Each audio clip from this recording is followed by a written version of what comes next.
So, thanking Roberta for doing all the technical work, and also the lovely Teresa who gave us the connector, because without her we would have been quite lost tonight. I thought I should introduce you to the theme for tonight, and maybe explain to you why I took Roberta's place. In addition to the fact that she's going to talk about lovely things she's doing, interesting, intriguing, and she needed a bit of a break, and she needed to not always introduce other people. But I thought, I was very intrigued about what these ladies are working on. And there is a reason behind it, because I arrived here 30 years ago as an MD. And then after very painful 7 years, I got my PhD in cell biology, cancer, cell research. And I have to say that what they're going to be talking about, part of the things they're going to be talking about tonight, to me there were just mind-blowing things that could be done. And then serendipity, curiosity, and a few years of taking courses in the visual art department at Western made me understand the body a bit differently. So the representation, the exploration, understanding the back and fro between anatomist, physician, the visual artist, the engineer, so art, science, technology. And not least the historical, the socio-political environment contemporary to these events. And also, not surprisingly to me, at every step of the way, because we're talking for today, in this context, the role and the Western history of medicine, I would say, the role that religion played at every step of the way. So, over the next 45 minutes, more or less, we'll embark on a journey through that, in my mind, the history of transgression from Prometheus, right? And the clay creation and his support of progress of humanity to nowadays understanding of all these undertakings on the cellular, molecular, genomical level. Joana will lead us through the very tangled web of medical advances, starting with St. Cosmas and Damian, which was amazing. When she opened her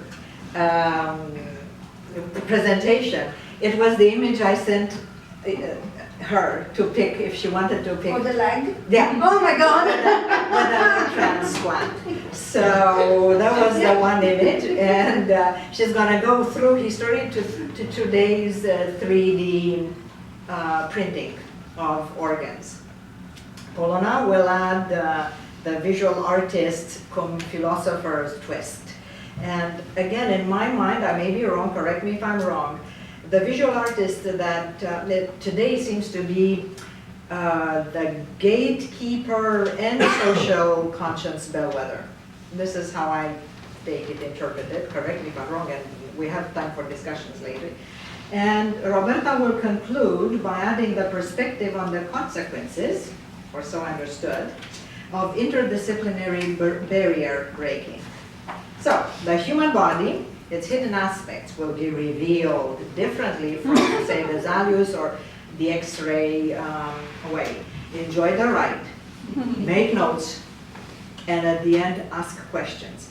Because the beauty of us being all here is, as I was telling Mary when I was introducing the people, they're scientists, they're artists, scientists from a variety of backgrounds. So, social scientists, people with a variety of backgrounds, but also a variety of interests. So, our first panelist, Joana, I didn't even ask you, do you pronounce Magalhães? Yes. How do you pronounce it? Magalhães. Magalhães. So, Joana Magalhães, Dr. Joana Magalhães, okay, She holds a BSc in biology and a PhD in biochemistry and molecular biology. She is a postdoctoral researcher at the Institute of Biomedical Research of A Coruña in Spain, working in the field of regenerative medicine strategies for osteoarthritis. Previous positions include a postdoctoral fellowship at the Spanish Networking Biomedical Center and the Marie Curie PhD Fellowship at the Spanish Council for Scientific Research. In parallel with her scientific career, she develops STEAM for health media strategies from a gender perspective, work that receives several national and international awards. Currently, she is correspondent for Women in Science at Efervescencia radio program. Moreover, she was a scientist in residence at Fundación Luis Sewane. No. And Artesacia, theatrical company for Transmedia Creators Meeting 4 years ago. She is the Spanish representative at the Young Scientist Forum, European Society of Biomaterials, and board member of the Association of Women in Science and Technology, the Galician Node. So let's listen to Joana. Thank you.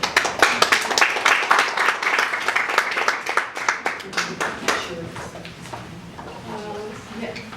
Thank you so much, Doris, for such a welcoming introduction. And it's really good to be here in Toronto and having a food room together with people from different backgrounds. As Lori said, so I'm going to talk a little bit, an overview of different perspectives around tissue engineering and regenerative medicine. I'm not going to go almost into what I actually do, because I thought it would be more interesting just to go above the entire field. So, yeah, we are going to go into this journey from just early centuries after Christ until our 21st century new Prometheans. So this was the image that Dolores was talking about, and it's supposed to reflect the first organ transplant in the world, a miracle. And what I think is most interesting about this image is not that it is an organ transplant, but it's actually because it's the description of it, which reflects an illegal and foreigner leg used for transplantation in a white man's body. And this will go then a little bit until the end of the talk, that we will be able to also reflect a little bit on this, these transgressions as well. A few years ago, I found this book. It's in the Wellcome Collection Library in London. If you ever visit, they have brilliant exhibitions, mostly focused around health, but it's all about the intersection of science and art. So this book is called The Humanis Corporis Fabrica, so the factory of the human body, and it was written in 1543 by Andrea Vesalius, and it's considered to be the first book of modern anatomy, where they used this the classical human theatres for autopsies, and where actually changed the vision into a more real representation of what the human body actually is. Our first vision of what could be a transgression within the modern Prometheus was given by a young woman of 18 years old called Mary Shelley, who gave us Frankenstein, who was nothing more than a lot of cadaveric organs brought together and brought to life. And she was also based in one of the old myths of a Greek myth of the Prometheus, who stole the knowledge in the form of fire from Zeus. He was chained into a rock, and every night a bird came to eat his liver, and it would regenerate. So this was also the basis of the actual tissue engineering that we're doing at the moment. So going into the 90s, this was the first work published within tissue engineering. It was pioneered by Robert Langer in the MIT, who also has a really wonderful life story. He was a chemical engineer, and instead of working into the oil industry, he started working within a hospital. He was one of the first chemical engineers to work in a hospital, developing drug delivery systems. So together with the Vacanti brothers, they created a scaffold that was seeded with cells and then transplanted into a nude mice, so that in order to see that it was compatible, and in the end it was formed back the cartilage tissue that they meant to do. So 3 years after, the field of tissue engineering was created. It was probably one of the first multidisciplinary scientific fields, and it used the principles of both engineering and biology in order to repair, restore, and regenerate tissues. So they started with cartilage, supposedly because it was a very simple tissue. It's only composed of one cell type called the chondrocyte that synthesizes an extracellular matrix. The main problem about this tissue, which was supposed to be easy, is until nowadays it has not been possible to build a tissue with the exactly architecture that the native cartilage has. So even though that a kind of repair is possible, still in the end it will fail because it does not have this architecture, and in the end it doesn't have the mechanical properties needed to bear the load of the human body. So with the expansion of the bioprinting into the world, there are already been a few authors that have used this technology in order to build these layers with cells extracted from the native tissue from the different parts.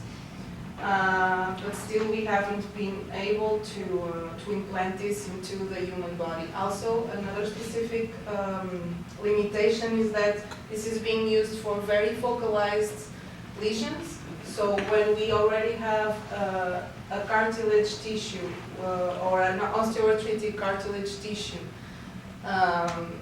that all the articulation is affected, this technology is not has a limitation in order to resurface the entire joint surface. So some of the work that we also been contributing, we have been able to, in collaboration with different groups, to create homogeneous and heterogeneous structures in order that we can have this different kind of phenotypes that we could find within the cartilage tissue. Just very recently, there has been a paradigm shift. Sorry. So nowadays, it has evolved also the knowledge that we have within the osteoarthritis disease, and no longer the cartilage is separated within a tissue, but we have to look at the articulation or the joint as an organ. So this will also have consequences within the tissue engineering field, because when we try to have an approach to try to repair or regenerate a tissue within this organ, we have to have into account, for example, the inflammation that exists in the joint, and also, for example, regarding to sex and gender analysis, we will have to have into account hormones that exist, for example, in women. But regarding the tissue to organ tissue engineering, we already have cases working, and one of them is led by Anthony Attal in the Wake Forest Regenerative Medicine Center, and he and his team around the 90s created a bladder with 3D printing and implanted them in 11 patients, so within a clinical trial. That they're still alive, and there has been no how do you say, no side effects. Yes. So it has improved the life quality of these patients, and also avoiding them to have a lifetime daily dialysis. And also regarding the whole organ tissue engineering, I would say that we have now a modern Mary Shelley, who would be Doris Taylor, mainly because the technologies she's using, it's a little kind of what Mary Shelley described for Frankenstein. So she's using also cadaveric hearts, decellularizing them with different kinds of detergents, and then repopulating them with autologous cells from each patient in order to also avoid rejection, and then stimulating them in bioreactors before implanting them. This is only being tested so far in animals, but also these hearts could be used, for example, for ex vivo experimentation, besides being in the future possibly implanted in humans. A very interesting work that she's leading, which has also been related for the increase of women in science, is that it has been related now already in studies that the more women authors you have in the articles, it has been directly related or directly proportional to the inclusion of sex and gender analysis perspective within science. And she has been a pioneer in this field in terms of cardiovascular disease. She's also introducing that in training for the students, and not only it has an impact in terms of clinical application, but she's also leading studies within cells, finding that mesenchymal cells have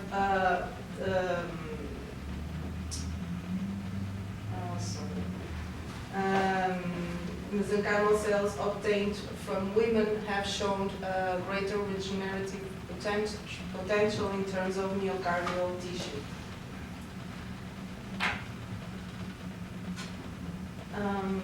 So not only from a gender and sex analysis perspective, but also contributing within women's specific health is the case of Teresa Woodruff, that also very recently was able to 3D print ovaries in a mice model that gave origin to a healthy offspring, and also the second generation of these mice was also healthy and fertile.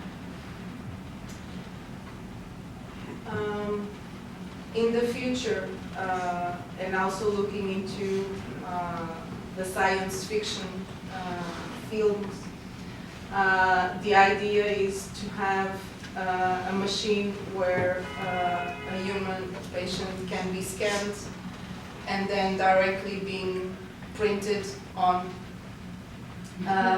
in order to repair a lesion that he or she might have. NASA and ESA are now actually promoting this kind of studies. So we already have a few teams in Spain that are working also in this. And for example, in the US, in the case of Antonietta, they are also starting to study this in terms of the skin, because it's the easiest, to use in this kind of system, and it's probably the one which is leading the way. And I would like to finish, to go a little bit beyond the science, and just last year I got acquainted with this paper published called The Social Life of Scaffolds, examining human rights in regenerative medicine. And Browning Perry, who published this provocative, I would say, paper, she argues on the role of materiality of the human body and how we are changing with these active scaffolds that we are implanting in the body. We can no longer look into localized implants, but implants that will degrade, so there will be very difficult to define where the scaffold or the implant stops and the body starts, and the implications that this might have within a legal approach, in terms of if you have a problem, you won't be able to take this out. So how can we approach this and preserve the human rights within this clinical perspective? And just to finish, this will have a direct implication. I don't know if you have heard of the implant files. This was just released in December of last year, and it's a worldwide investigation that analyzed millions of files regarding side effects or withdrawal of implants from the market. And one of the cases, this started because a Dutch journalist was able to approve a mandarin mesh from a mandarin bag as a vaginal mesh product, so as a medical product within the European Union. So this also brings us questions on how can we change the system, in order that this is not allowed. And to finish, this is a work from Isaac Monte, who is an artist with Toby Kears, who is a biologist, and this work is on this decellularized hearts, and it brings the question of where would be the limit of transformation of the body. In this case, it's just within transforming your, going to a shop and saying, well, I want to have my heart with being tattoos, or using gold within our blood vessels. So it's where would be the limits of the transformation of the body. And I'll leave it here. Thank you, Joana. Joana.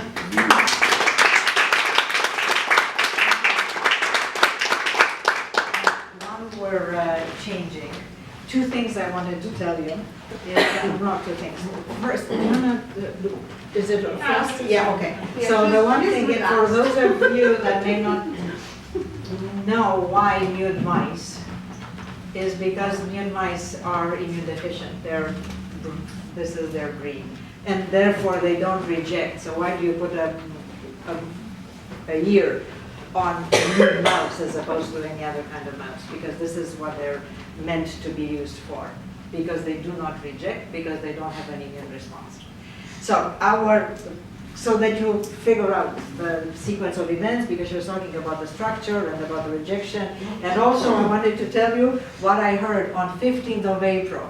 First micro heart, 3D printed micro heart using patient cells has been, as ink, has been printed. So there is hope. It was done tiny. It will be done in animal use for animal in the beginning, and then it's gonna be hopefully going for human use. So Polona, next. Glasses on. On the tip of your nose. Yes, on the tip of my nose. And where are you, Polona? Here you are. Dr. Polona Tratnik, Dean of Alma Mater Europea, Institutum Studiorum Humanitatis, Faculty of Research, Institute for Humanities in Ljubljana, where she is a professor and head of research as well.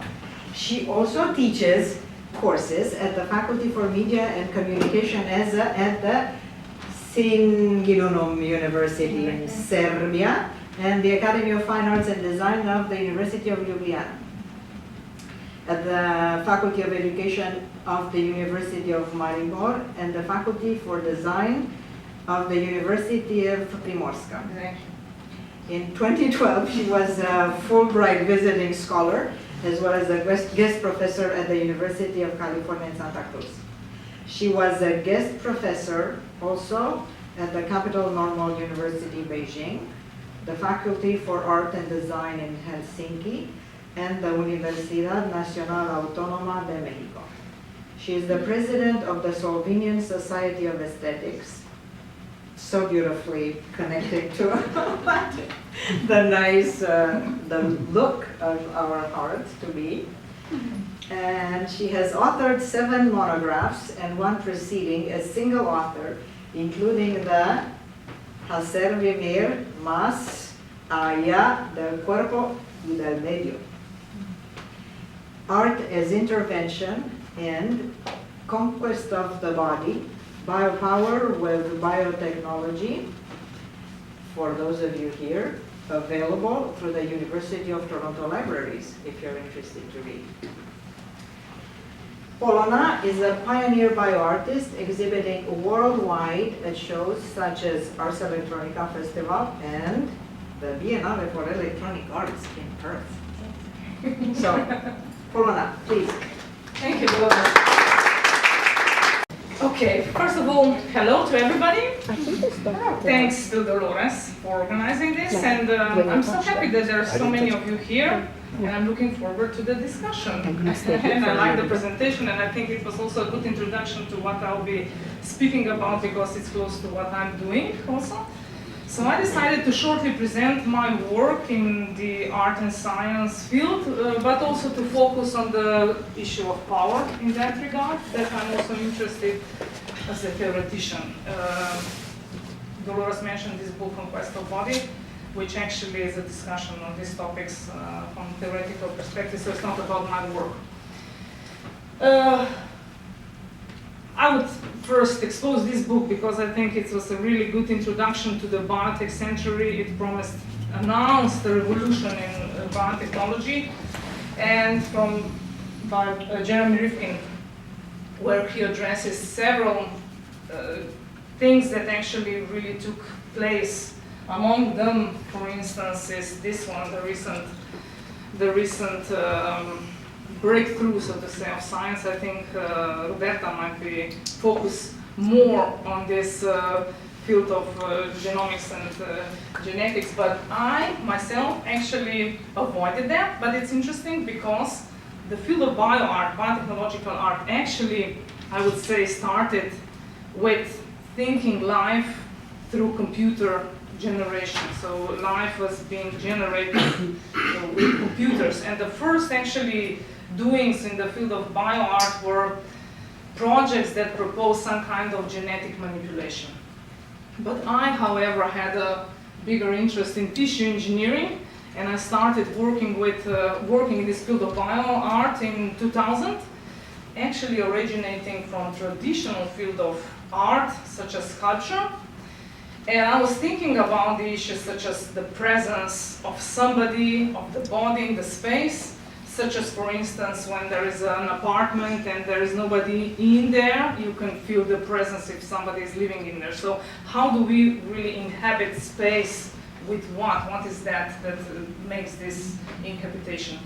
On the other hand, I was thinking about preserving life, such as, for instance, we have pets, we have plants at home. We do that kind of cultivation that we do for our pleasure, so to say. We don't only cultivate plants for food, but we like some aquariums with fishes and so forth, and we give these fishes names, and we like the species more than those that are in the rivers, and we say, this is my fish, and so forth. So I said, why not cultivating a hand or something like that?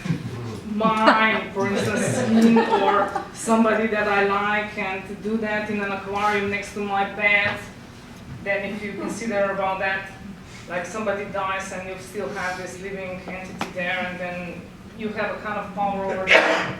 Maybe you will, get even greater power in being able to manipulate that material to get some, to be able to even get kind of embryonic cells or something like that, to do a child out of these skin cells that I have in my aquarium next to my bed. So that was, some thoughts that I had in the beginning when I was starting to actually work with a blood transfusion center from Slovenia, where they had a very good laboratory for tissue engineering, and they were doing cartilage and skin cells. But just for the beginning, just to show you this, because I think it's something which doesn't come to our minds, but this is Dali's painting, how he was really representing or addressing already the, I would say, biotechnological age that is arriving, but he's doing that with depicturing it. So you have what I would say representational art. That means it's a kind of, if the statues is, it's a statues of alternative reality. So it's a reality that is the second reality, so to say. As if you would go to a theater and you would watch Hamlet play, and there would be somebody in the role of Hamlet, for instance. And it's different if you have a performance, and there is Marina Abramovic, and she comes there, and she's Marina Abramovic, and she's getting divorced from Ulay, and they're doing it for real. Or if she does a cut, it's a real cut in the flesh, and there is blood instead of ketchup with a Hamlet in the representational theater. So what I'm aiming to say is that bioart is doing things for real. So we have this performative aspect, which is really important, so that things are really manipulated there, not just as representations or pictures or something that would just be on a theoretical level. I think this is a very important entrance into the field. It's Willem Vlusa, very good, I would recommend theoretician. I think his age is still coming. He was in the magazine Art Form. He was addressing the possibility of genetic or biotechnological, biotechnique, he said, manipulation by the artist, and he suggested that the artist should take over this kind of doing, because it's the domain of the artist to play with the forms, to inform the living as well. So as they've done other shapes before, they could do it with a living material now. So he said, why is it that the dogs aren't yet blue with red spots, and that the horse is not yet red yet phosphorescent colors over the nocturnal meadows of the land? Then, as you know, there was this project on the GFP bunny by Eduardo Katz. Many said that it was a hoax, but it was a successful project in the sense of promoting, addressing the biotech era, which was pretty similar to what here the Flusser is addressing. We've seen this image before, but I'm showing it as something that was really a breakthrough by scientists that promised new age or new period of biotechnology, which would be tissue engineering for regenerative medicine. So why regenerative medicine? Of course, to avoid the problems with rejection with organ transplantations. Here is an organ transplantation, a heart transplantation, which was done in the 60s, and it was considered as successful, yet the patient died after a couple of days. So tissue engineering actually does it better, or does it better. But it was mentioned, the early tissue engineering projects that were really successful in the field of medicine were in skin cultivation and cartilage cultivation, which is actually very simple doing. It just means that you take, with a biopsy, you take a sample of human tissue, and then you actually multiply the cells, and then you apply them back to the patient. Then it varies what kind of scaffold you use and what kind of nutrition you use and so forth. But which means these are quite simple tissues. It's not the tissue in the sense that we know from our everyday life. And when I started doing things in the field of bioart, as I can say today, I was actually pretty surprised when I entered the laboratory and when I saw how this so-called artificial skin looks like, because it's just a simple jelly. If it's a healthy scaffold and healthy skin cells, it's just transparent, you don't see much. So it was quite a surprise, because what we know from our daily life, everyday life, that is skin is pretty much different. So there is a layer of these dead cells here, there is a structure, then you can see it's a little bit transparent, you can see the veins, and you can see there are pigments inside, so all that is gone when you have just the living cells.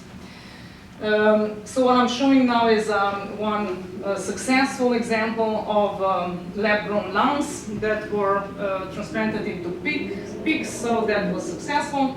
And that's something that I did in 2012. I'll come to that, and I call this project initiation. It was actually the tissue engineered heart. So I started in 2000, that was 2001, the project which I titled 37 degrees, or I translated it to Fahrenheit. So it's actually the body temperature. So the idea is to make a kind of a womb. The gallery was a kind of a womb with many spots where there were aquariums with tissue engineered. These are sculptures that are made from wax, but they are covered with skin cells. So, and then there is a right temperature and so forth, but I wanted to preserve this domestic atmosphere of not of a laboratory, but of something that you would say it's at home. It's a lab with something growing inside. So I was also exploring different materials such as hair,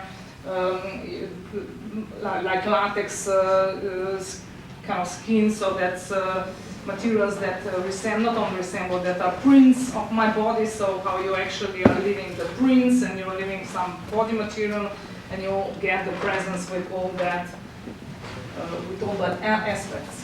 Elements.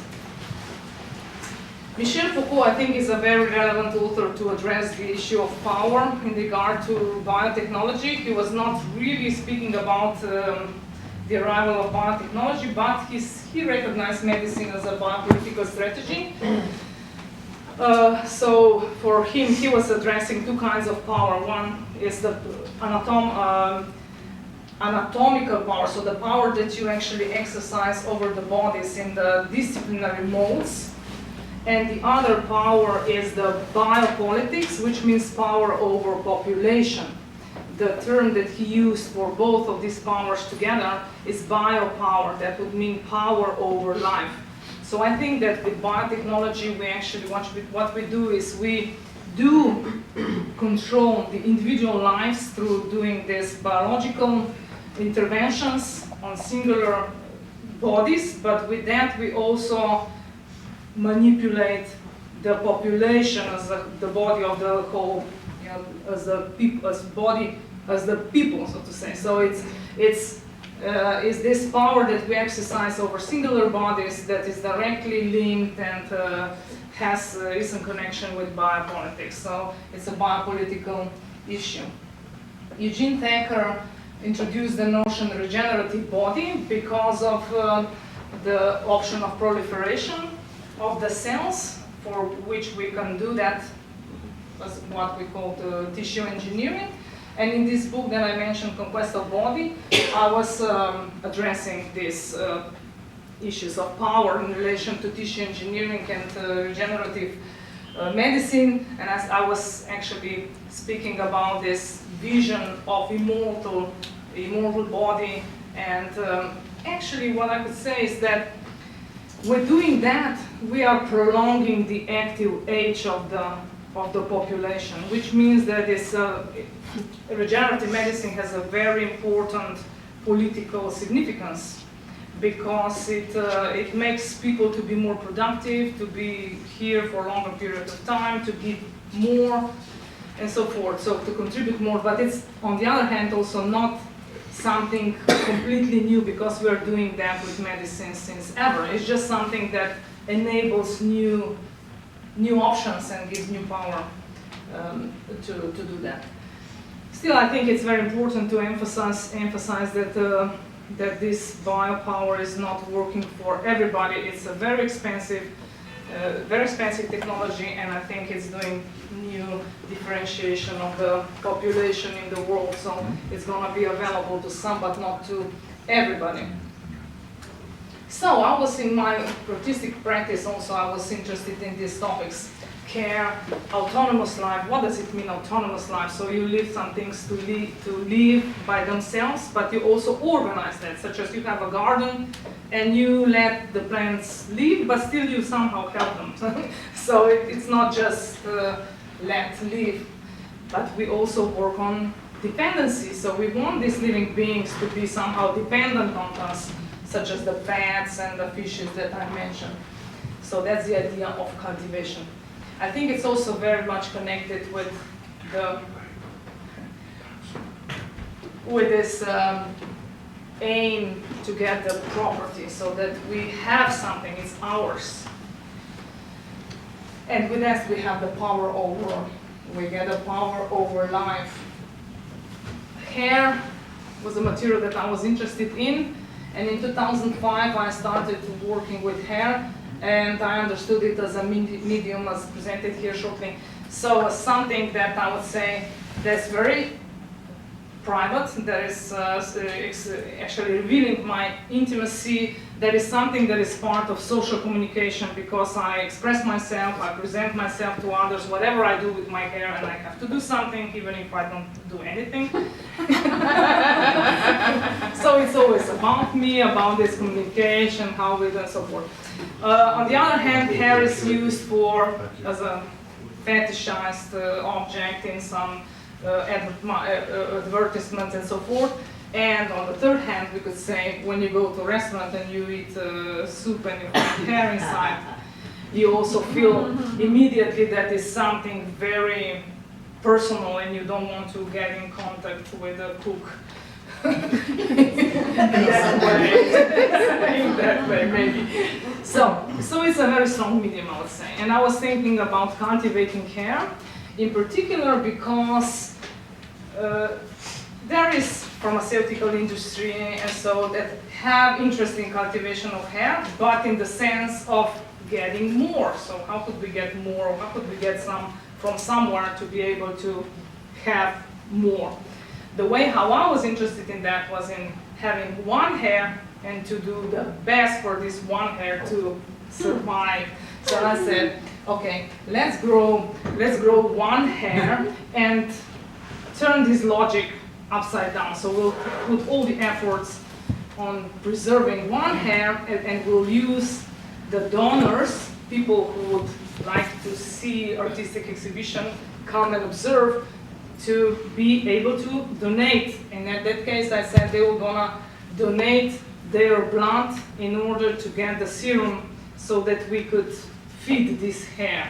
And what we'll do, we will take blood, we will split into these cells that are useless because they don't divide, but they are your identity. So there's going to be a whole graveyard of these cells, and on the other hand, the serum, which means nutrition for this hair to be able to live. So it's not the best nutrition, so the hair was not so happy about it.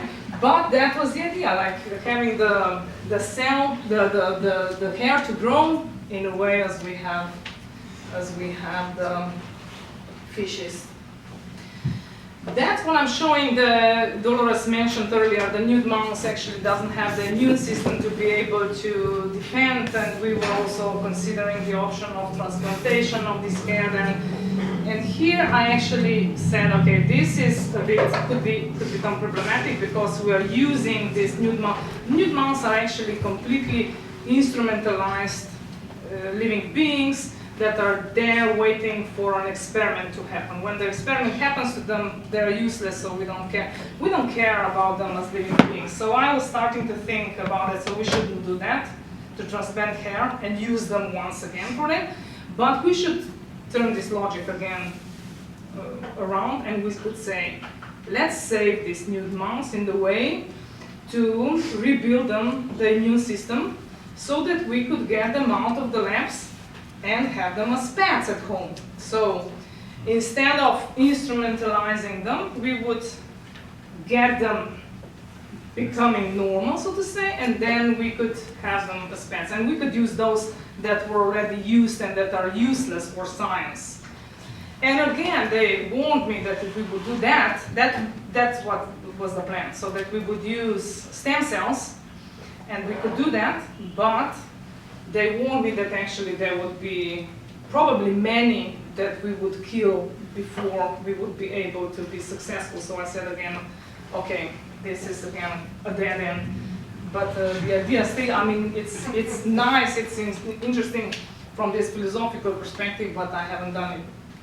So then I returned in 2010 to this hair project, and I said, now we'll do it as it should be done. So scientifically, professional, and I got a team that really did the best possible nutrition for this hair. Again, this idea is similar to one hair, but not with the blood, but with a very good nutrition, so that we could really then observe the growth of this hair and have it as long as it's possible, living in vitro. So what we did is we improved this nutrition.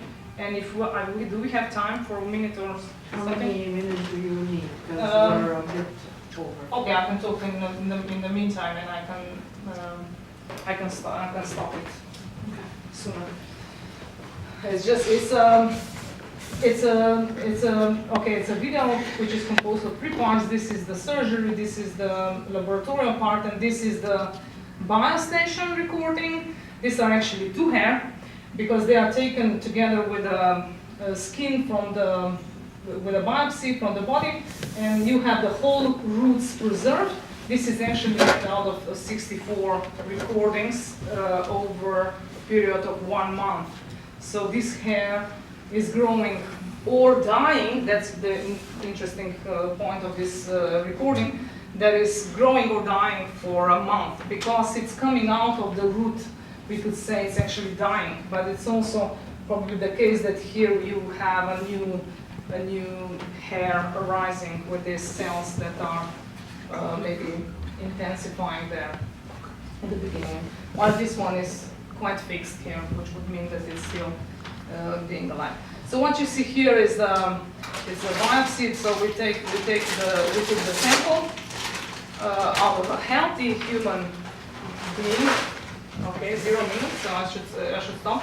Which is also part of the intention, so to be, say, provocative, but to address this notion of the holiness. You mentioned this connection with the religion. So how we consider our bodies as sacred and whole. So how we cannot stand this kind of coming into, cutting, taking out, and so forth, unless it has to do with some healthy issues, so that I will be able to survive. So in the performance on that, I was taking hair samples from the donors, from people coming to the performance. It was not painful, it was just dead hair, but the point was that there was a questionnaire. People didn't have much problems with giving the sample, but then they had to fill in the form, and with this form there were questions such as, did you take any drugs and so forth.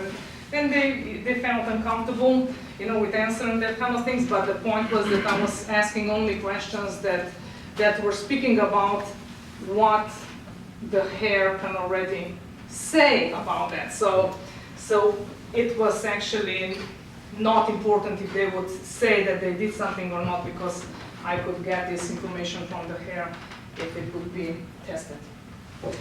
And that's the last project, and I'm done. I think it's important from this perspective that I said the issue of power. I was giving birth and I said, I'm gonna take my placenta with me and the umbilical cord, and I'm gonna preserve it alive. So I wrote to the hospital, I said, I'm coming and you're gonna give that to me, and I have collaboration with this research center, and they have all the certificates that they should have and so forth, everything is cool. And they said, no, I'm not in charge, I'm not in charge, no, no, no, no, no, no. Till the end to the legal department, and they said, no, you're not allowed to do that. But you could go to the street and you can give birth there, and you can take whatever you want if you do it there. And I said, come on, you're public in Slovenia, it's a public hospital, and I'm paying you, and you will not send me to the street, I'm gonna do it there, and you're gonna take care of me and my child, and I'm gonna take that. So in the end they let me, but they didn't want to write me down as I wanted it to be. So thank you for your attention. In the way of the Lord. No, that's okay. All right. That's okay. Okay. Okay, so we're gonna start the timer. I'll do the here. same thing. I'll do like this when there's 2 minutes to go. I have the timer here. I'm gonna start it now. Okay. So for some reason, the presentations that I've just seen are somehow related to what I want to say, and this is without knowing where we were supposed to go. So this is actually quite interesting. I gave my presentation I want to keep the presentation at sexy title, so I decided to title it "The Tree and the Ladder: Evaluating Life in Strange Times." And I don't know if this is my own Italian translation or this will resonate with you Anglophone. So we'll see. I give the ladder a social connotation. Okay, so I would like to start with this nice quote from Alexis Shotwell from 2016. The world always exceeds our consumption of it. And I think we all agree. How many people were at the screening of Human Nature? Or have seen it at some point. So some of you were. Some of the pictures here, I didn't know because I saw it today. I created the presentation before. Some of the pictures are the same as there, so it's a little bit uncanny.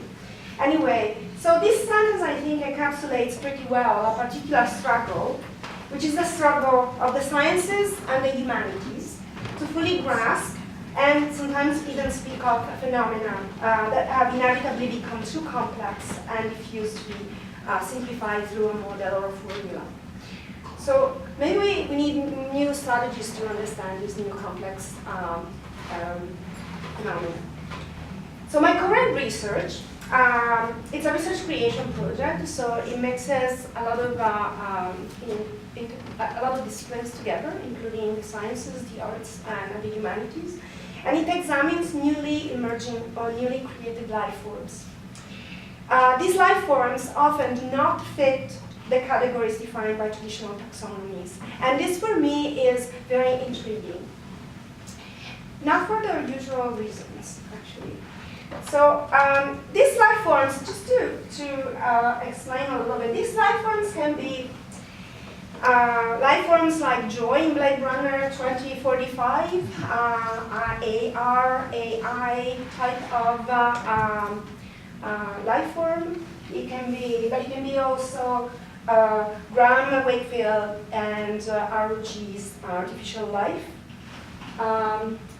These are biologically inspired complex systems experienced in immersive mixed reality. So, are these new forms of living, or are they just imagined and artificial? What is artificial and what is natural? So, another type of life form, which is kind of emerging, is actually has been around for a long time, and it's stemming from a recent and not so recent ability of science to manipulate organic matter through scientific experimentation.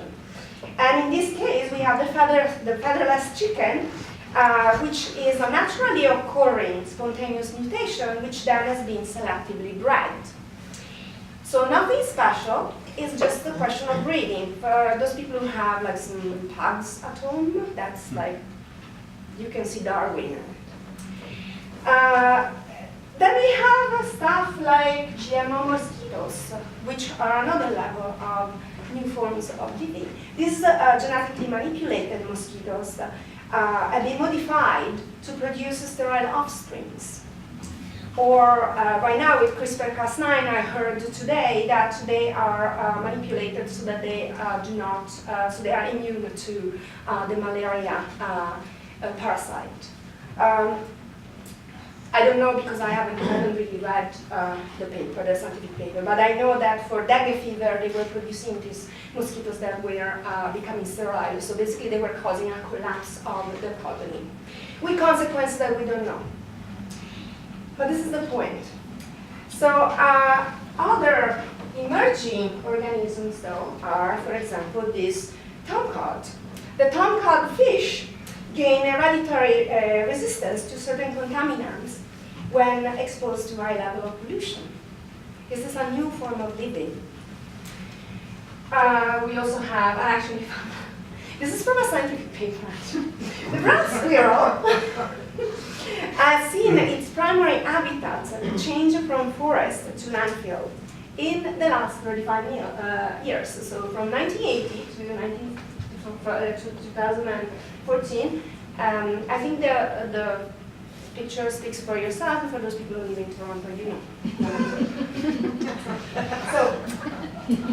So when I approach these life forms, I am not, and I say I'm not interested in talking about the ethics involved. I'm not talking about gaining more information about these life forms, or acquiring knowledge, or in classifying them and naming them.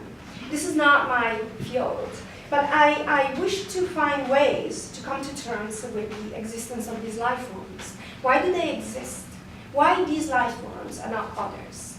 And how are transformations, fabrications, and reinvention of the notion of life and its classifications occurring? What kind of decisions are being made? This is very much linked to yours. How can we cope with such changes? Traditional scientific knowledge is only partially able to make sense of them. So what we have is we have all sorts of other disciplines that we can call, and we can make cross-pollinate. So in Beyond Mechanism, Brian Hanning observes that since Descartes and Newton, and I'm quoting from him, entailing laws are at the heart of our worldview of mechanism. Mechanism is a series of laws that are inevitably tied to human needs. Take, for example, the tree of life. So, tree of life, this is one of the many tree of lives that Haeckel has drawn. You will see a couple of more. These are very powerful visual metaphors that place living and semi-living and non-living organisms. By semi-living and non-living, I mean like viruses, for instance, which I feel like they are very living, but whatever. Yeah.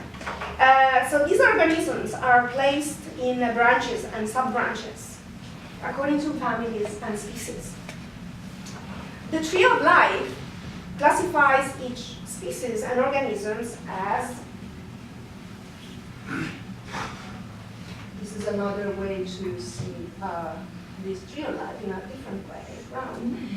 But what I'm interested is that this tree, in the tree, organisms are classified as self-contained and ranked. So self-contained because it's this is a method that is, so these trees are ahistorical. It makes it, these trees make it difficult to show the newfound symbiotic relations existing between organisms. This is why I am pointing out to this self-contained because there is a pretense to keep everything separate in their own boxes. The tree of life is also a ranked system. This has implications regarding the way that today's mutations and transformations are evaluated. This is the first one. Second, it affects the choices made in preservation and conservation.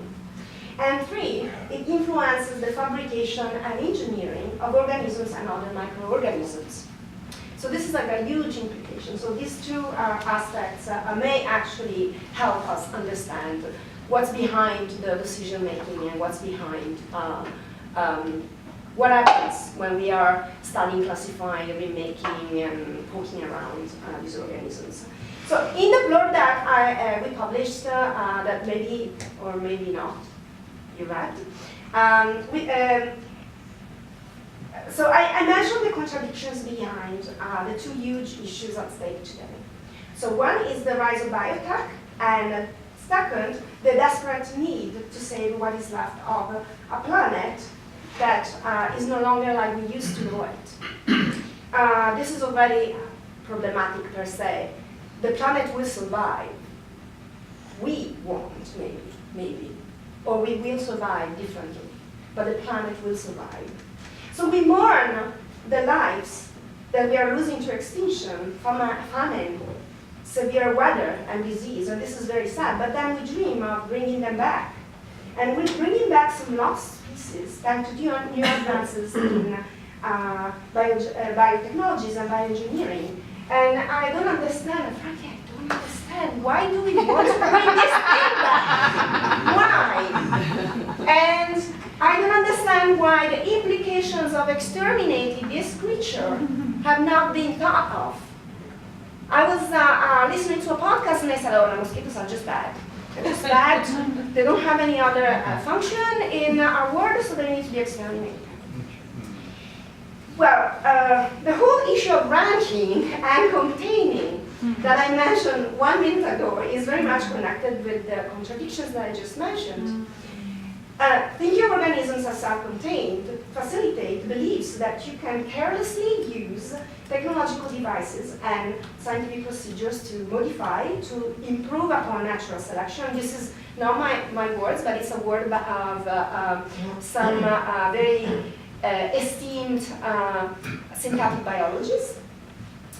And ranking justify the fact that you can choose to terminate or exterminate one species and save another without thinking too hard about the ramifications for the rest of the environment.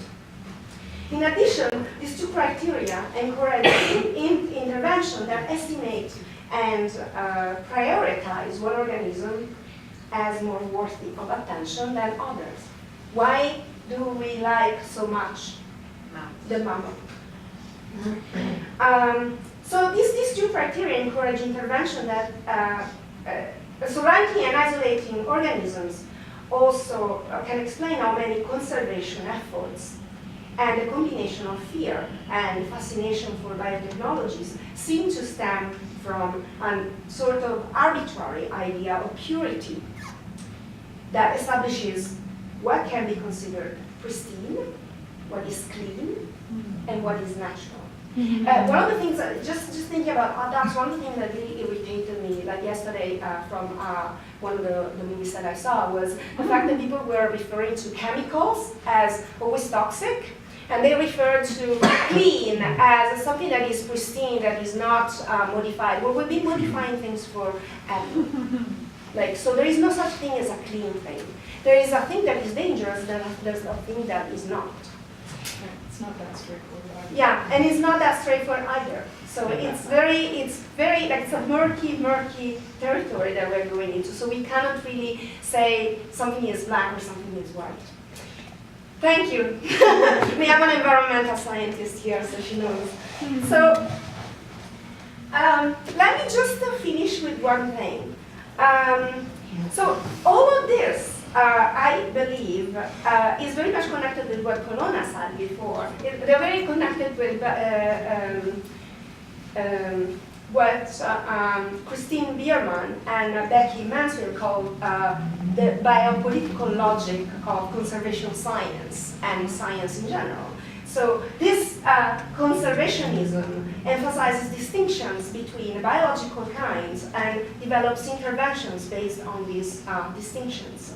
This is the same logic that also informs racial, biological, and sexual distinctions among humans.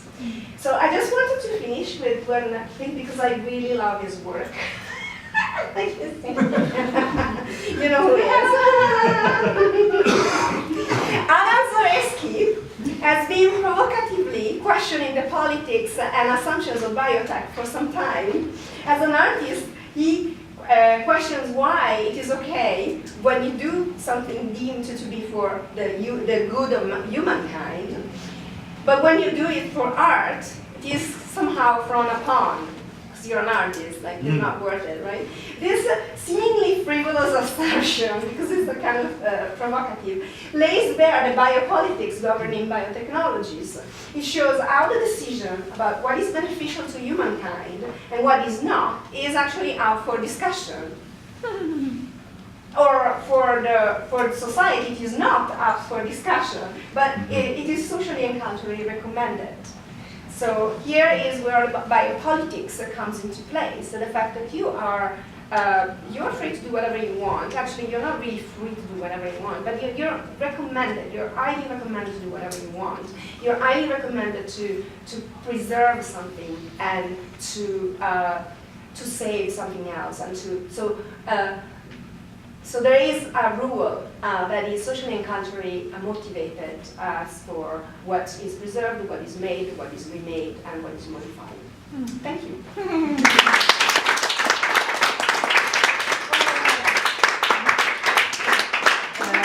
Can I ask you a big favor? Can you go back to the Darwin one, the first slide? Oh, the first slide. Yeah, because I thought it was very nice to go back to Darwin because Now the squirrel you don't want is the chicken. I know.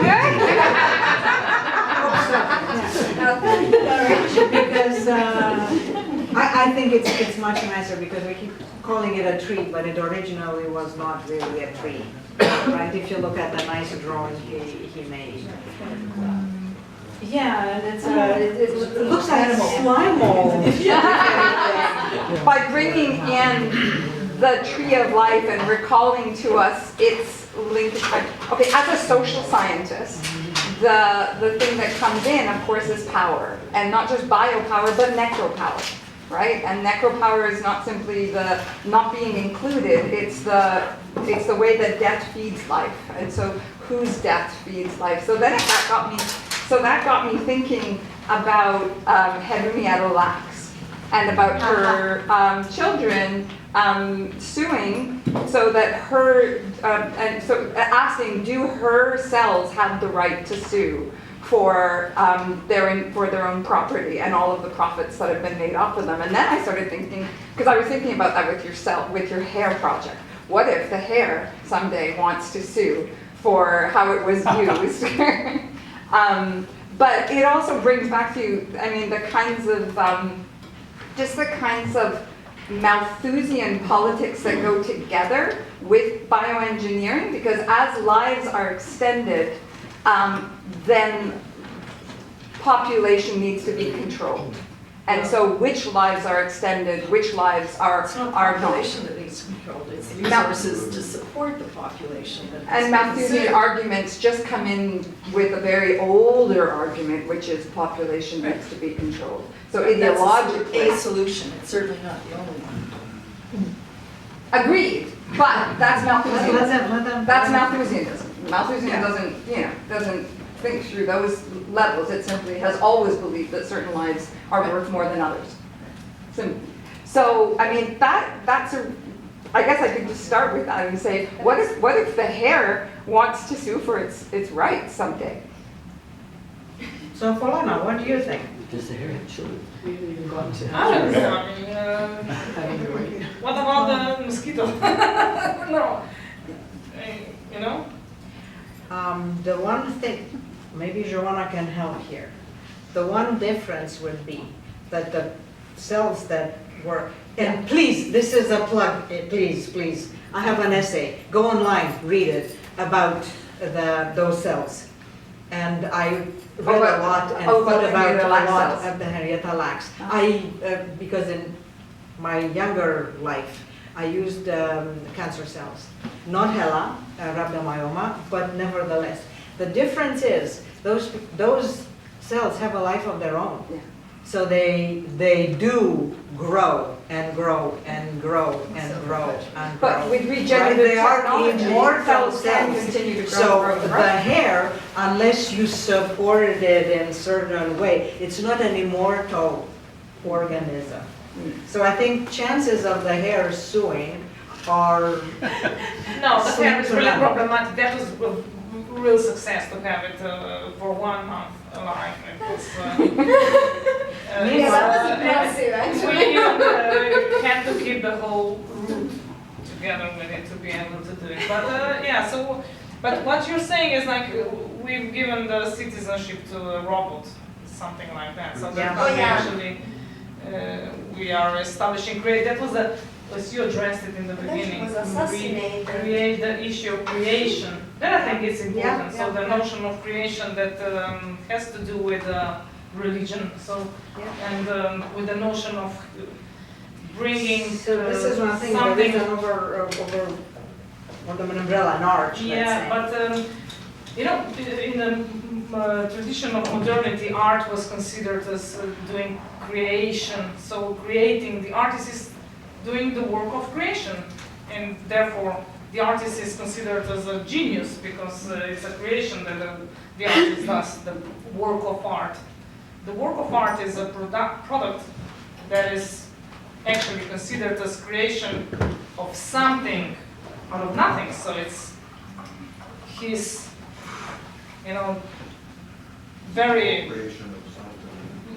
you know, work that is in the domain of, you know, the God, so to say. But it's this notion was actually very criticized in the structuralism, and today I think this is not, you cannot speak about creating in that sense. It's rather about reorganizing, transmitting, or different notions would be better, I would say.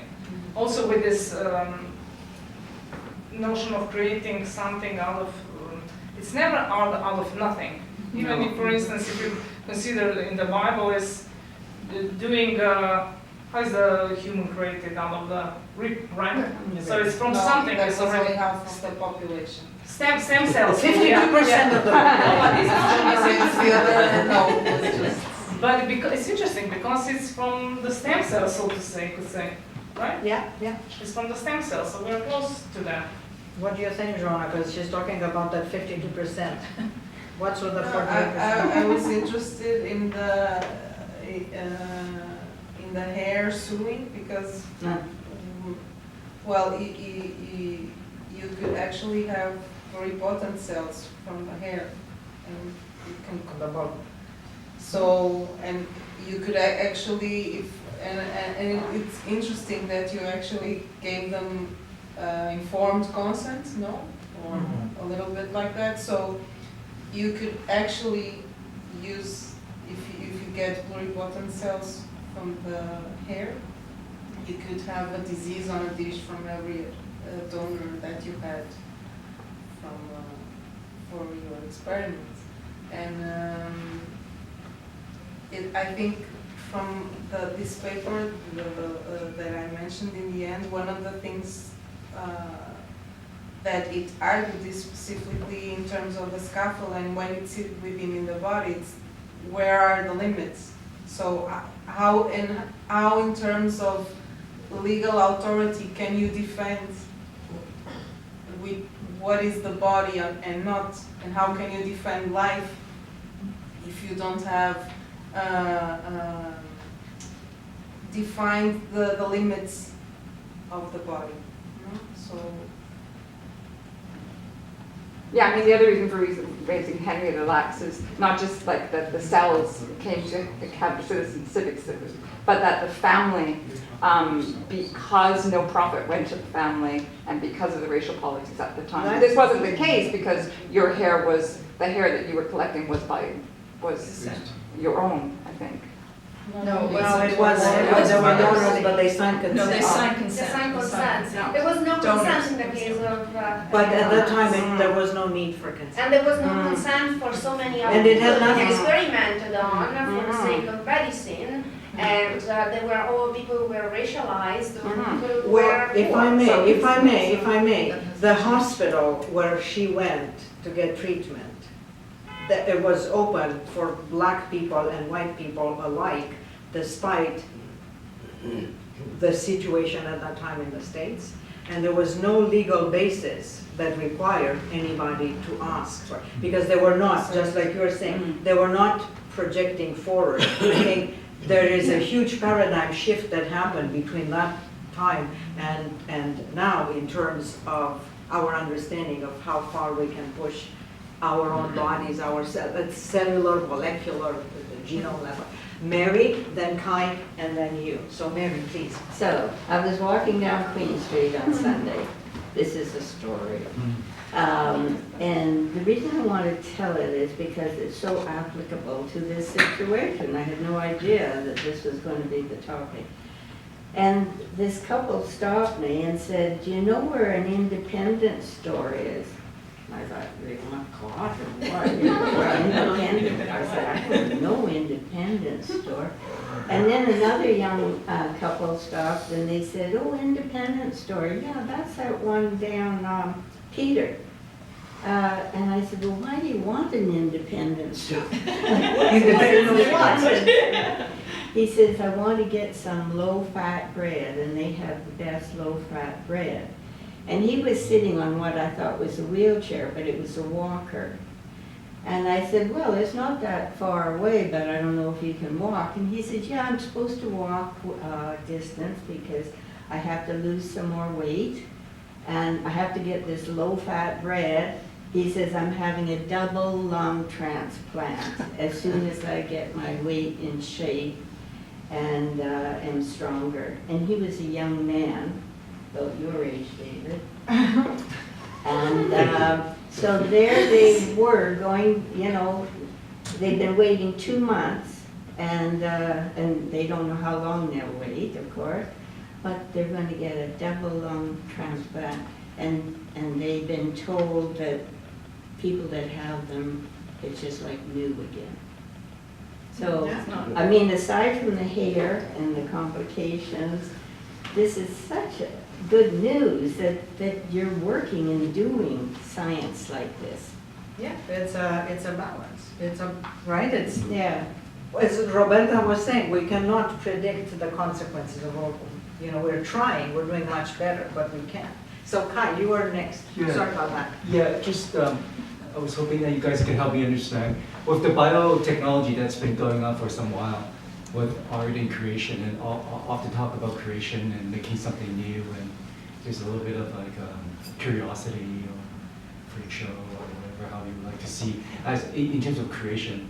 But lately, I've been hearing a lot about rather than creation, and not calling it biotechnology, but biomaterials in the form of building materials.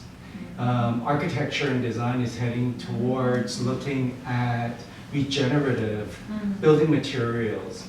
And I see this shift as something incredibly different than the discourses that started with 90s, mid-90s, with the fluorescent bunny and things like that.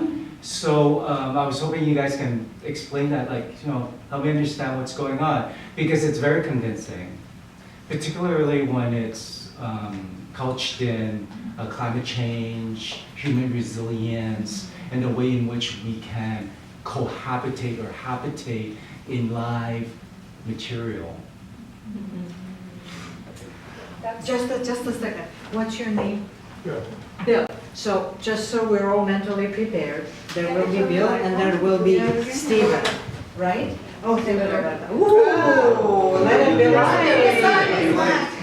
So we're talking about biomaterials and how we are building new organs. Or new bodies. imagining new forms of habitation and structure that's no longer object or sentient or a being, but it's more of a seamless cohabitation with something that is much more resilient, responsive. So the aquarium with a kind of pet in the arm still projects a human subjectivity or connection, but whereas this new kind of direction towards architecture is like a way in which we could survive in the world into the future. And please, when you think about it, because I guess Roberta's going to be the one addressing this question first, but do keep in mind, because it's very interesting, I think, because we're so far ahead. Should we take more questions? And think about what Mary said. There, we can think about these amazing responsive environments that we're hoping for or planning on or projecting on. But the reality of today is that we're hoping for that extra pair of lungs, and we prepare ourselves to receive those pair of lungs. So in a way, it's a crescendo from your own body and your own pair of lungs that you're hoping to get to extend your life to that amazing life that will be, or environment that's going to welcome us all. Because it's already happening, right? Yeah.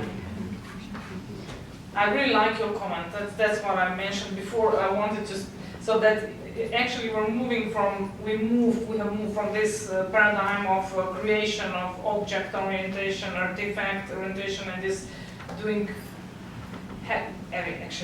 life from scratch, from nothing, which I think then moved maybe to synthetic biology, with this idea of synthia. With Greg Winter, I did this from scratch, it's life from, which was, I think, it's again not the case. And this is more the case, I would say, this mycelium-like kind of, doing, so that you have something, you transform it. Also, I think with the options of tissue engineering that you could do stem cells, for instance, to be able to differentiate stem cells into particular sort of cells. In the beginning, this was not the case. You just took the skin cells and you had skin cells. Now, if you have this idea that you could program, so to say, so you do certain sort of them, or you could reverse that. If you could do all these processes, then, and the idea of the organ to be able to connect different sorts of tissues together. And also, I didn't have time to speak about this project on the heart that we were doing. We were decellularizing. This was the pig's heart. And then we repopulated it with differentiated cells into heart muscle cells, but from adipose tissue. That's also what I think is very important, that I'm using this adipose tissue, which has this idea of waste. So it's something that we throw away. And it's something that we're so full of, so we also, we eat, we want to eat more of them, and then we get rid of this fat, and then we have some waste that is that has the potential to get something out of it, and it's very popular material in research, so that you study stem cells from. It's not the best material, but it's good for research purposes. Can I throw in a couple of provocations here? So, I think we should, okay, so like this is very exciting, and I think you were thinking more about Mary Oxman projects, like that is like more organic and like rather than the mycelium, which is still pretty like sculpting, like in a very traditional way, and like growing stuff, but like in a very like you have like bricks that you put together. So it's like a substitute. It's another material, right? Things that MIT are doing is like a more fluid type of architecture, which is problematic in itself because it really speaks to the risk of certain people who are very privileged and they sit up there and they are very white. So besides that, my provocation is we are very, like, and again, this goes back to the contradictions that I was pointing out. We're very excited about these technologies, and we really want to survive here. We really want to thrive. But what we are not thinking, and this is like a form of what Brassard called techno-chauvinism and what Morozov calls solutionism. So we are so taken by the marvels of these technologies that we are not thinking that maybe there's other solutions elsewhere. Yeah, and I think that the problem is that I'm not saying that we should not think about the technologies. I think they're very exciting, and I think they're very worth pursuing, and I think that there's people who are really expert in doing it, and like by all means. But let's not lose sight of what we have already and what we can actually improve. And also let's not lose sight of the fact that we are looking at technologies to solve our problems. And like now I think that MIT is creating these like melanin based type of buildings. I don't know exactly how they are, but I mean, okay. For who? See, I actually don't see it as a complete severing. I think what we're moving is actually way more connected to the ontology of that. We should not, but what I'm saying is that in many cases it is. So we should actually be the one who are trying to keep things together. So I am really advocating for something that is seamless, that something that is combining different strategies and different methodologies, as opposed to keeping them separated. You're talking about technology and talking. So the two things are. It's also the problem you're trying. It seems to me that questions that are being asked, informs the solutions, right? So if your question is, how do I solve this disease, or how do I push my technology to the limit, you're going to get a different answer than this. How are we going to survive on this planet? It's a very different question. And it provides different alternatives to answers and solutions. And the issue that doesn't seem to ever come into those doors, but it, as you've said, is it's a spiritual and ethical positioning that and a sense of self.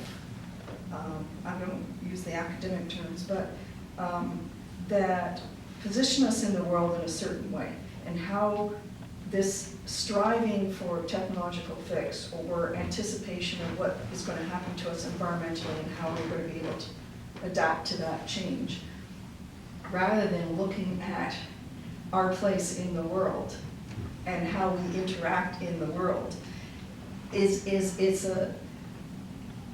a philosophical positioning.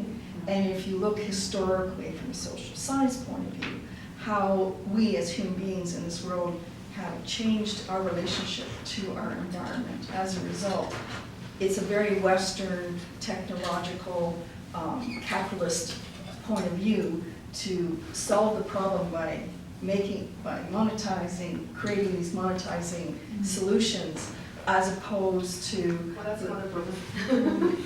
as opposed to looking at, other cultures or other situations where resources are harder to get. They don't consider themselves in that perspective, that they don't solve their solution. They don't solve the issue in that same way. And so, yeah, it's very privileged. We're very privileged in the Western world. We might have all this technology available to us to solve the problem of various diseases and so on. From my perspective, I'm dealing with the detritus of our last generation of somewhat hubris activities on a very individual basis, people who are dying of environmental diseases. And nobody's talking about it. And nobody's looking at the history of that all. So we're all still focusing on, well, we'll survive. We're going to turn into this like three-headed monster who doesn't have to breathe air because we're so polluted that, we no longer will be able to survive in that way. And it's not just nature. I mean, Jason Moore, it's the 4 chiefs, Yeah, right? And that includes women and subject populations. But think about it, that there's a couple of centuries there of us thinking we were given the right to be thinking in this very hierarchical way. So we're trying to. Really? I think this is a very, I have problems with this question of are we gonna survive? Survive what? And we're not gonna survive, not gonna make it, everybody's gonna die. I'm okay with that. This is a very. I come from a position where there were things we can do, But but there there's is a still lot of things we can sadness. do. Why are we letting it happen? Why are we jumping off the building when we have all the tools we need right now But to on the other change? hand, the planet is overpopulated and we're doing our best to stay here longer. I'm sorry, that's mythology. There's a mythology to that, and that comes from the 1960s, and like you say, from a very white, privileged point of view about what the solution to the world is. There's another way of thinking about that, but I don't want to get too far. I'm sorry, but it's a pet peeve of mine because I come from a different perspective. Let's hear Bill's question, maybe. No? Actually, I got 2 things because I got triggered by something you were talking about. Oh, no. Something I'm very interested in is the growing of meat from stem cells.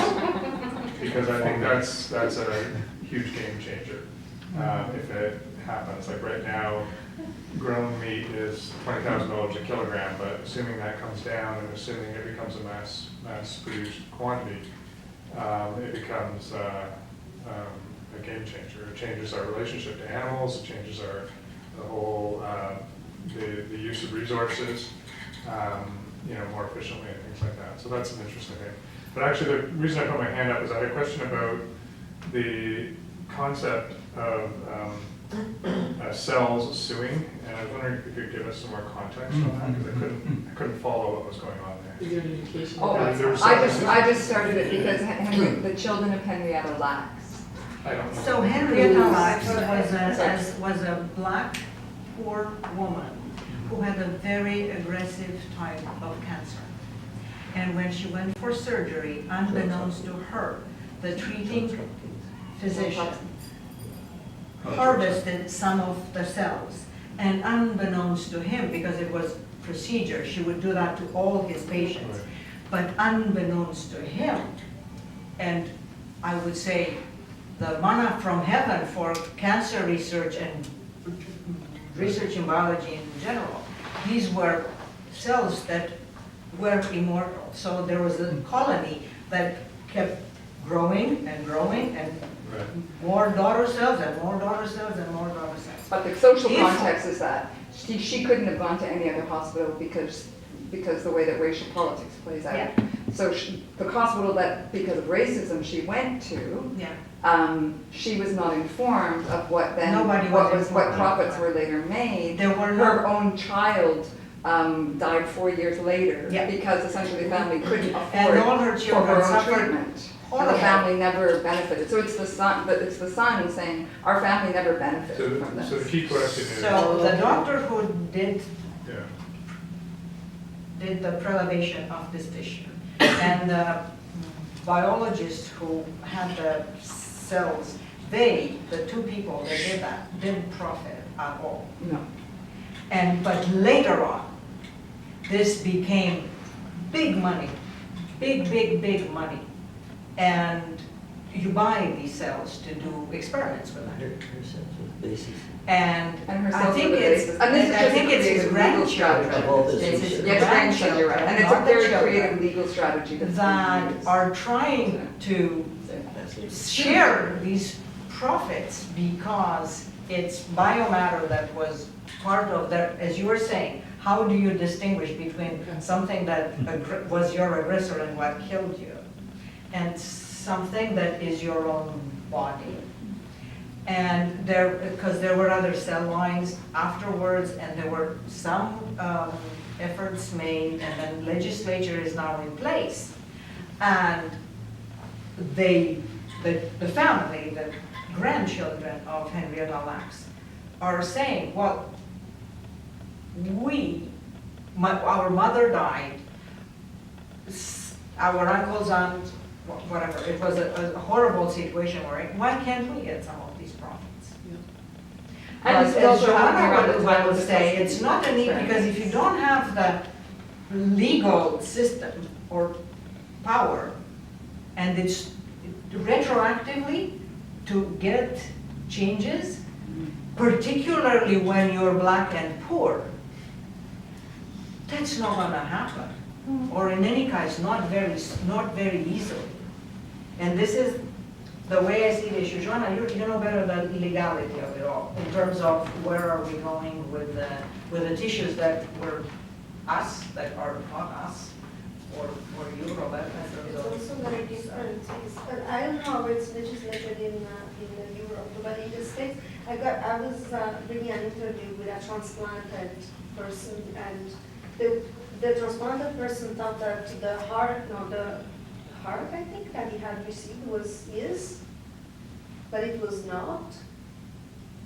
So I don't know how it works. So I was very intrigued by the... In terms of transplantation, I don't know. I found this article really interesting, and it's actually based in 2 cases, and it's on the FDA system, not on the European. But then now the implant devices are actually, since they were just in December 2019 released, but already there are there are different parliaments within different European countries that are either taking out of the market some of the implants that had problems and no one knew, not even the doctors. There are some of the implants that cannot be taken out. For example, in the terms of the vaginal meshes, they cannot be taken out. So people can just, in the end, die because there's nothing you can do about it. And also it's in terms of classification, if you consider it a medicinal product or a medical device. So, That's another. and I think it's also interesting of what you said, because it's in terms of classification, no? And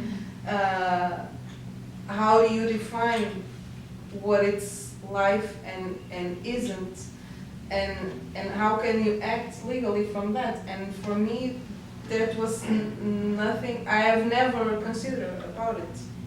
And I think a lot of scientists, which supposedly guards the knowledge, are not having this kind of shifting in terms of bringing patients into even the design of scientific projects, and even the term of humanizing clinical research. And this sentence sounds just so strange, because clinical practice is based on human beings, so how can you humanize clinical practice? Well, maybe you can tell us about because you were saying you wanted to preserve your placenta and they didn't allow you, but at the same time you wanted to save the mice, which were tools. And that didn't work because I'm either. interested in that shifting this center of importance, so to say. I mean, at the same time, I don't want to say that I'm against regenerative medicine. Like if it would come to me and there would be a chance to get an option for survival, still you wouldn't say, I mean, I believe none of us would say, no, thanks, I'm against it. But I think it's important to raise the questions of what are we doing, who is going to profit, what is it about? If you wanted to use the placenta for clinical practice or biomedical research, you would be able to keep it. No, at the time that I did it, and in that particular context, it was not. It was not supposed. Now I think it's changed a little. I mean, it's nothing special, but at the time, at that time, they linked it to that some women were taking it home and they were baking it, eating it, whatever, doing that kind of things. I was always asked, when did this happen? It was not personal. 2013. Oh, so it was after. I mean, still they do that kind of things, but. I heard it. So then I said, come on, you Were you able let to- some women do that kind of things, and they said, wow, what did you hear that? Because it's not. Don't you think it was just a liability thing the hospital was worried about? Yeah. Liability? Like liability. Like for instance, if I went in for an operation and said, I want my work. I want all my blood that No, I think it was, during this maybe- operation in a jar so I can take home, they'd say no. Right? I don't think it was, I mean, I don't No, think okay, it's no, specific no, to I the think it center. was, so the institute that I wanted to have this placenta has all the papers needed for preserving human material. They have a cell bank, and it's no problem, they have the papers. Just that it was not an ordinary procedure for them to say, okay, this will go there, and that would be. But for me, it was important to address the question of this. So what is placenta? Because I consider it as something I give birth to that was part of me, but it was also a medium between me and the child. So it's not only me, but it's something that is me and the child. It's in between somehow. And then also this idea of considering it as waste. I'm interested in this idea of waste also with this, with the fatness that we have, so forth. So we are just, this is waste, or we have this dust in the departments that is coming from our skin and so forth. Or we comb our hair and there's a lot of hair here and then we throw it away, or we come in a hotel room and we find some hair. I mean, I have interest in that kind of thing. So, of course, the placenta is a big issue. It has a great potential with the stem cells. It's still living. I mean, it's in a way, it's exhausted in the function that it had. It's exhausted, so from that perspective, it's not functional any longer. I cannot use it for a human, or somebody, having somebody in the plant going But you can use it as a growth medium. There's a Yeah, you process. can use it for There is a growth medium. process where you can preserve the stem cells, right? Because that's, I mean, both my children are, Yeah, But not in I your gave. kitchen. I Actually, gave one one. I said, not in your kitchen. no, what? You No, cannot no. take things in your kitchen. No, You I'm said, saying like a process, No. so the concept of preserving stem cells exists already. Yeah. I gave mine the cells Yeah. for that but that for placenta, it was, now I think it's part of this procedure. So you could also use placenta for the same, for the same purpose. Did they tell you what the resistance was based on? Did they have a rationale beyond the bureaucratic one? I'm curious. It was more as a bit of this, the interesting thing was that it's their responsibility to treat this human waste as waste, and they have to destroy it. Potentially hazardous. Yeah. So what must be trial? For all of you It's here, human material. we all know, some of us, but for the rest of you, one of our friends and the woman I mentioned earlier, Marta de Menezes, who had to go through a lot of these hoops and to get transplanted. It was a art It was the project. same surgeon. And skin of her arm transplanted on her husband's arm, so they exchanged skin between her and her husband, which was rejected obviously because there were antibodies, because they had children together in her case, and so on and so forth. But just to get the surgery done, it took a lot of work and a lot You have to of... have the right contact. It was the same surgeon, so On- he just did it. On the other hand, because I was thinking, you know, we're all gonna die, there's another brilliant person coming from Ljubljana who has the same opinion and whom I very much love. Yeah, I know. And his name is Slavoj Žižek. And he thinks the end of the world, not as ours. But what I wanted to, and another joke, because we're on the Žižek theme, another, not a joke, but an anecdote. In my part of the world, you know, placenta, what it looks like? The word in Romanian for pie, which is the round thing, is placinta, which is... So now we know the origin of the myth of placenta. Yes. So, Stephen, you had a question. It's kind of, Or a comment. I was just going to comment Yeah, that it's the last one. you'll forgive me if I'm not very impressed with regenerative medicine, which requires scaffolding and 3D printing and all this stuff. You know, there are starfish who, if you chop their arms off, they grow a new arm, you know, and that's regeneration.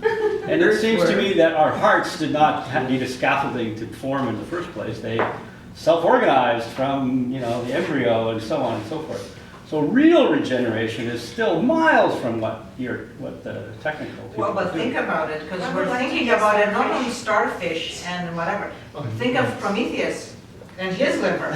There. That's regeneration. Well, I That's recall from that the livers actually do regenerate somewhat. You can take a piece out of your liver and it grows back. So why not just make the rest of the body like that? And you know, since how we're would you messing, do that? since we're messing with it. Yeah, that's the challenge. How would you Because we're do that? dying, not growing. See, I don't know if you paid attention, but what I was saying at the very beginning, 10 days ago, or something like that, 2 weeks ago, they published the results. There was a micro heart,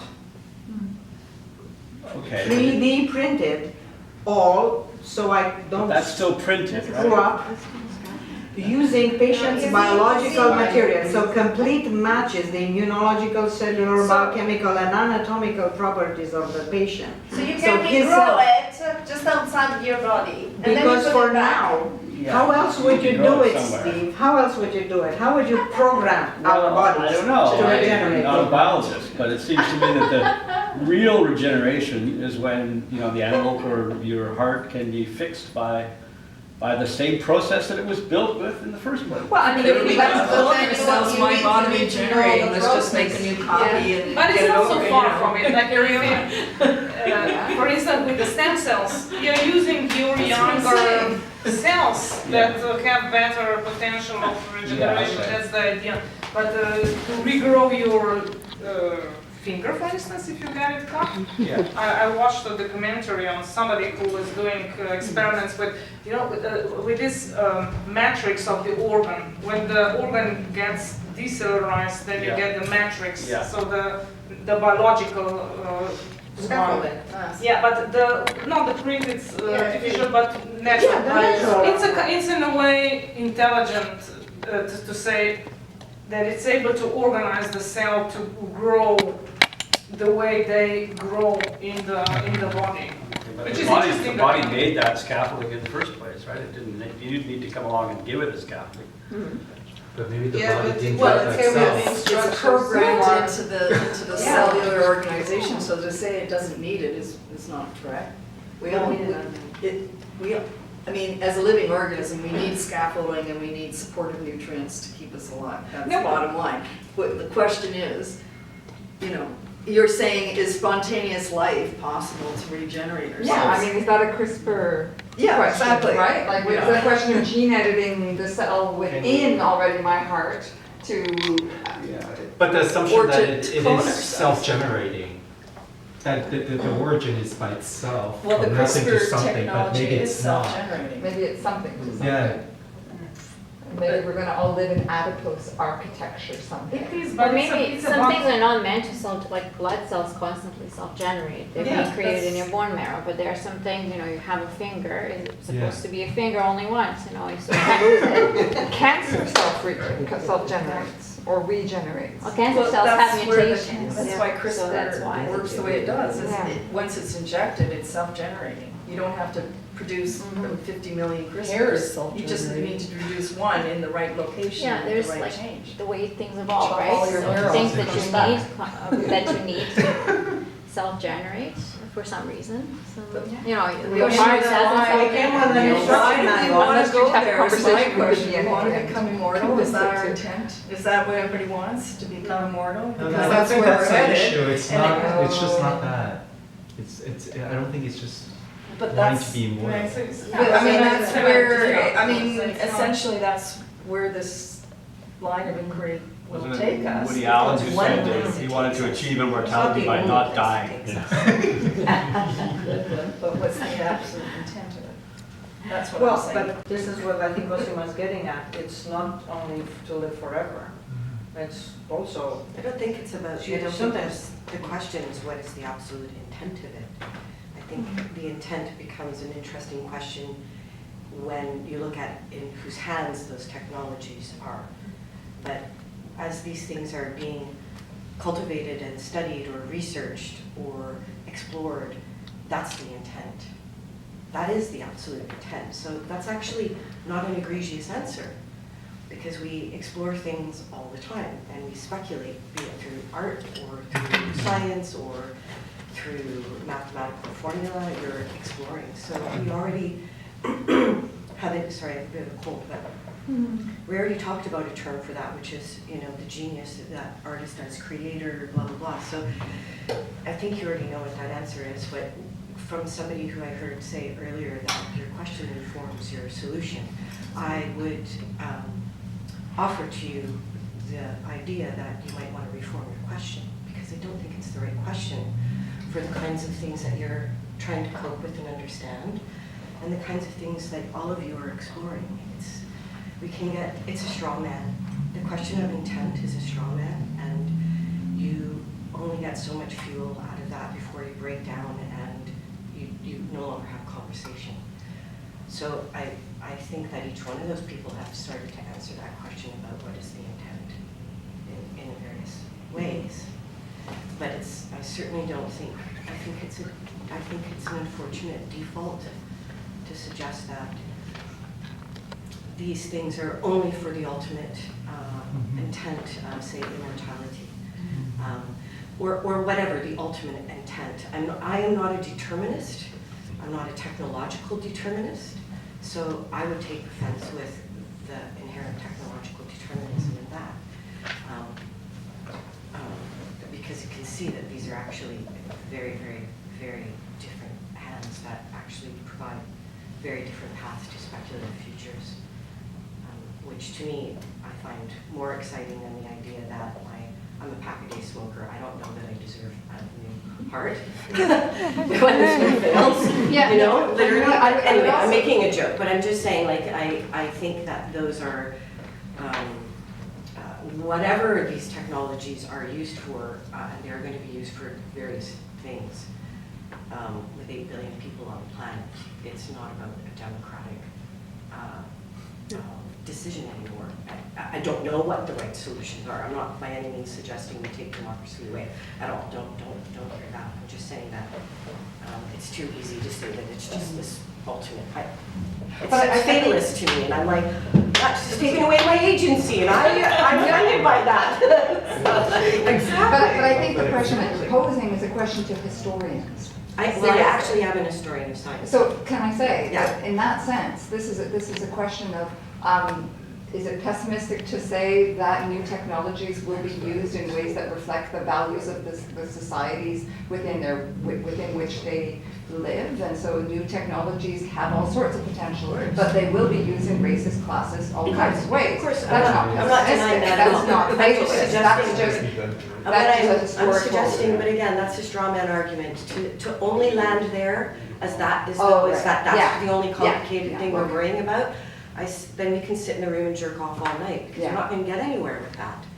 The question actually needs to be reframed differently, because yes, I think we actually are all on the Yeah. you know, common ground with that. So it's not an attack, it's just I feel that, you know, as somebody who is trained in as an historian and a philosopher of science, I also now work in speculative fiction. So when I think about what kinds of questions we ask, I can't allow us to go, well, ultimately it's just about shitty immortality or singularity or racism, or I'm like, yes, you're right, and then what?